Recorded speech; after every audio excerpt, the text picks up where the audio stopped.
The wind had howled like a beast that night, tearing through Isabella Williams's farm with a fury she hadn't seen in decades. When the sun finally rose, it revealed the full extent of the storm's wrath.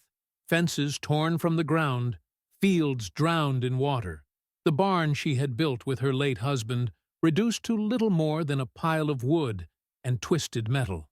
Isabella stood in the middle of it all, her weathered hands gripping a shovel. Her muscles ached, her bones protested, but she refused to stop. She had worked this land for over 40 years, and no storm, no matter how vicious, was going to take it from her. The government had already sent people to assess the damage, offering relief funds, emergency supplies, even temporary housing. She had sent them all away. She didn't trust handouts, didn't believe in waiting for someone else to fix her problems. This was her farm, her home, and she would rebuild it with her own 2 hands. A convoy of black SUVs rumbled down the dirt road leading to her property. She barely looked up, assuming it was another group of officials coming to talk her into accepting aid. The vehicles slowed, then came to a stop. A door opened, and a familiar figure stepped out. Donald Trump adjusted his jacket, surveying the wreckage with a sharp, assessing gaze. He had been touring disaster-struck areas all morning, visiting towns devastated by the storm. His schedule hadn't included Isabella's farm. This stop was purely by chance. But the sight of the lone woman working in the wreckage caught his attention. He stepped forward. "Ma'am," he called out. "Hell of a storm." Isabella didn't stop hammering at a loose beam. "Yep." Trump glanced at the ruined barn, the fallen trees, the piles of debris. "Got any help?" She wiped her brow.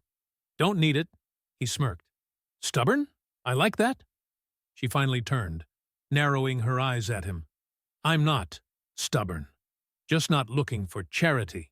Trump chuckled, then gestured to the damage. "This isn't charity. It's called getting things done."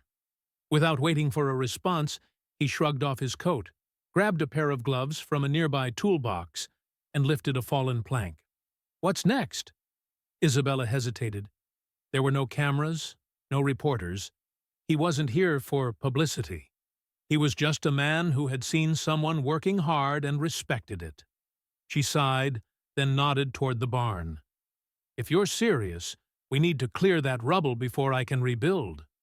And so, side by side, they worked. For hours they lifted broken wood, reinforced beams, and salvaged what they could. Trump's suit got covered in dirt, his hands blistered from the labor. But he didn't complain. He worked with the same focus Isabella had seen in men who built things from nothing. At one point, as she nailed a support beam into place, she glanced at him. "Didn't take you for a farmhand," he grinned. "Didn't take you for someone who lets a storm win." She smirked, but said nothing. By late afternoon, the barn's frame was standing again. It wasn't finished, but it was no longer just a pile of wreckage. It was something to build on. As Trump dusted off his hands, Isabella crossed her arms. "Why'd you stop here?" He looked around, then met her gaze. "Because I know hard work when I see it, and I respect people who don't quit." She studied him for a moment, then gave a small nod. "Appreciate the help." Trump smiled. "You'll have this place back up in no time." He started toward his vehicle, then paused. "You need anything? You let me know." She scoffed. "Thought this wasn't charity." "It's not," he said. "It's investing in people who don't back down." With that, he climbed into the SUV, and the convoy rolled away. Isabella watched until the vehicles disappeared down the road. Then, with a quiet huff, she turned back to her barn. There was still a lot of work to do, but for the first time since the storm hit, she didn't feel like she was doing it alone. The days that followed were a blur of hard work, but Isabella felt something she hadn't in a long time. Hope. The barn was slowly taking shape again, and the farm, while still bearing the scars of the storm, was beginning to show signs of life. She worked tirelessly, clearing the fields, fixing fences, and preparing for the next planting season. But even as she pushed through the exhaustion, a small part of her couldn't forget that strange encounter with Donald Trump. His words had stayed with her, about hard work, about not backing down. He hadn't just dropped by to check off a box. He had stayed, worked alongside her, and given her more than physical help. He had given her the belief that she could rebuild this farm on her own terms. A week later, as Isabella was finishing up in the barn, she heard the familiar hum of engines. This time, she didn't need to look up to know who it was. The black SUVs rolled up to her farm again, the familiar figure of Trump stepping out of the lead vehicle. She set down the tools in her hands and wiped the sweat from her brow. "Back for more work?" she called out, crossing her arms. Trump grinned. "Well, you've been doing a hell of a job, but I thought I'd check in, see how things are going." "I'm getting there," she replied, giving him a quick glance. "You don't have to keep coming back, you know. I'm fine on my own." He raised an eyebrow. "I know you're fine, but it's good to know that someone's got your back when the storm's passed, right?" She gave a small chuckle, appreciating the honesty in his tone. "Guess I can't argue with that." Trump looked over the land, his gaze assessing everything. Her newly patched fences, the areas where the crops had started to grow back, and the barn that was now halfway restored. "You've done all this in just a week?"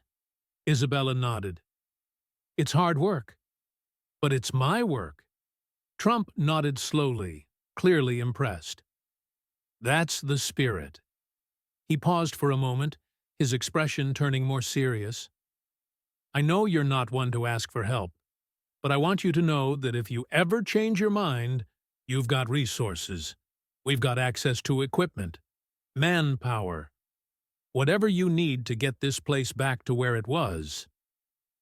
She studied him carefully. It wasn't charity. He wasn't here to simply hand out a check or some quick fix. There was something in his offer that spoke to the heart of what she valued. A partnership in rebuilding, not a handout. "Maybe I'll take you up on that," Isabella said, her voice steady. "But only if you promise to work as hard as you did last time." Trump laughed. "Deal." Over the next few weeks, he kept his word. Whenever he had a free moment in his schedule, he would show up at the farm, ready to work alongside her. His team provided equipment when needed, and he made sure the farm had access to resources, all without drawing attention to it. No press, no cameras, just hard work and respect for the land and the people who worked it. One day, as they were setting up new irrigation pipes, Trump looked at her, wiping the sweat from his brow. "You know, I've seen a lot of people give up after a storm like this, but you've got something different in you." Isabella met his gaze. "It's not about giving up. It's about standing up, no matter how hard the wind blows." He smiled, a rare warmth in his eyes. "I think you're right about that." He paused for a moment before continuing. "I've been thinking about something. I know you've been struggling to keep the farm afloat, and I know how important this land is to you. What would you think about expanding? About turning this farm into something bigger? Something that could provide jobs for others? Create a lasting legacy for the community?" Isabella was taken aback by the suggestion. "Expanding? I never thought about it. All I've ever wanted is to keep what I have. But maybe you're right. Maybe there's more I could do." Trump nodded. "You've got the strength and the determination, and with the right resources, you could make this farm thrive, not just for you, but for everyone in this town." Isabella was quiet for a moment, the weight of his words sinking in. She had always thought of her farm as her responsibility, her legacy. But what if she could create something that would outlast her? Something that could provide for others? She looked at him, a new spark in her eyes. "I'll think about it," she said, her voice full of resolve.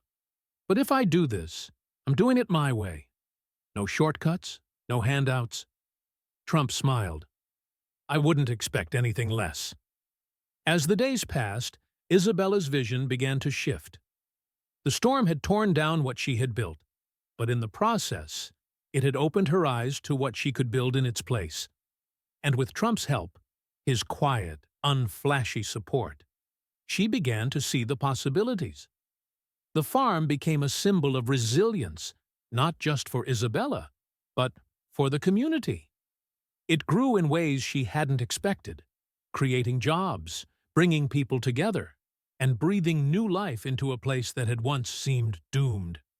Isabella was still in control, still doing the hard work herself. But now, she wasn't alone. She had a team, people who believed in her and her dream. And as the farm flourished, so did Isabella Williams. She had weathered the storm, not only surviving, but thriving.